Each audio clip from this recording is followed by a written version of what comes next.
रिलायंस के जियो के 4G data की स्पीड को बढ़ा सकते हैं। लगभग से 4 से 5 MBPS की स्पीड को आप आराम से बढ़ा सकते हैं। और ये मैंने जो वो 3 से 4 फ़ोन्स के अंदर ट्राई किया था और आपको एक बार फिर से इस वीडियो में बता देता हूँ कि आप कैसे वो कर सकते हैं। हालांकि मैं गारंटी नहीं दे सकता कि ये सब फ़ोन्स में चलेगा, लेकिन मेजॉरिटी ऑफ द फ़ोन्स के अंदर ये चलता है और आपको 4 से 5 MBPS की स्पीड तो आसानी से बढ़ा के जो वो दे सकता है। तो उससे पहले आप लोगों को मैं बता देता हूँ, सबसे पहले तो सेटिंग्स में जाके हमें यहाँ पे ऊपर की तरफ कुछ चेंजेस करना है, लेकिन हम स्पीड टेस्ट में पहले चले जाते हैं। और फर्स्ट टाइम आपको मैं यहाँ पे बता रहा था कि हमें क्या स्पीड अभी जो वो मिल रही है और सेटिंग्स चेंज करने के बाद हमें जो वो क्या स्पीड जो वो मिलती है।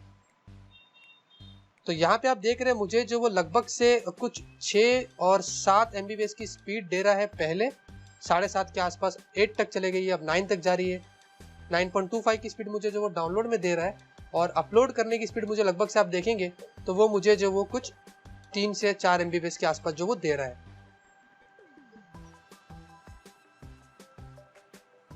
तो अब मैं आप लोगों को बता देता हूँ कि अब इसे जो हम कैसे बढ़ा सकते हैं। तो सबसे पहले आप लोगों को अपने मोबाइल की सेटिंग्स में जाना है और उससे पहले आपको क्या करना है कि अपने डेटा को यहाँ पे ऑफ कर देना है 4G के,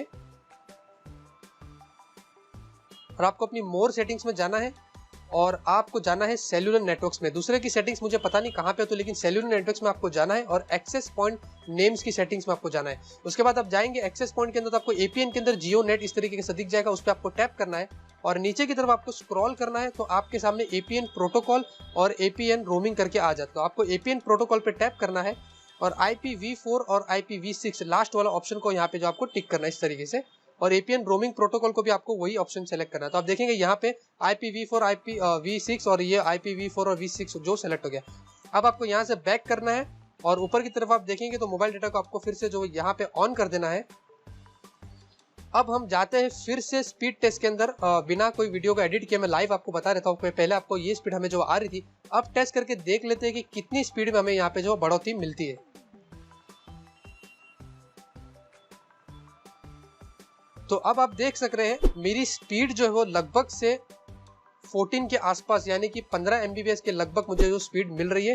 पहले कुछ मुझे 9.25 MBPS के आसपास आ रही, तो लगभग से 4 से 5 MB की स्पीड मुझे जो यहाँ पे बढ़ के जो वो मिल गई है।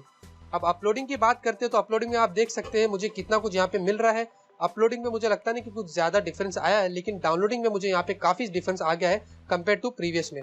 तो यहाँ पे रिजल्ट्स में अगर हम जाते हैं तो देखेंगे आप, मुझे पहले जो डाउनलोडिंग में अपलोडिंग में आ रहा था कुछ 9.25 और 3.21, उसके नीचे आप देखेंगे तो काफ़ी स्लो आ रहा था मुझे, क्योंकि मैंने जो कुछ सेटिंग्स वगैरह जो वो चेंज नहीं किया था। लेकिन अब मैंने किया हूँ स्पीड टेस्ट में तो मुझे लगभग से 14 MBPS के आसपास जो आ रहा है। फिर से एक बार हम टेस्ट अगेन कर लेते हैं और देखते हैं कि क्या सही में ये स्पीड जो वो एक्यूरेट है या फिर से बस ऐसे ही कुछ हमें वो दिखा रहा है। तो आप देखेंगे मैंने फिर से स्पीड टेस्ट को चालू किया हो यहाँ पे और मेरी स्पीड जो वो लगभग से 12 और लगभग से 13 MBPS के आसपास जो आ रही है। आप देख सकते हैं आपके सामने। तो जी हाँ, ये काम कर रहा है, बहुत से फोन्स में कर रहा है, काफ़ी सारे फोन्स में नहीं कर रहा है। मुझे ये थोड़ी सी ट्रिक मिली तो मैंने सोचा आप लोगों से शेयर कर लूँ। हो सकता है आपके मोबाइल के अंदर भी आपकी स्पीड जो वो इंक्रीज हो जाए। तो बस दोस्तों, इस वीडियो में आप लोगों को इतना ही बताना था। जाइए ये ट्रिक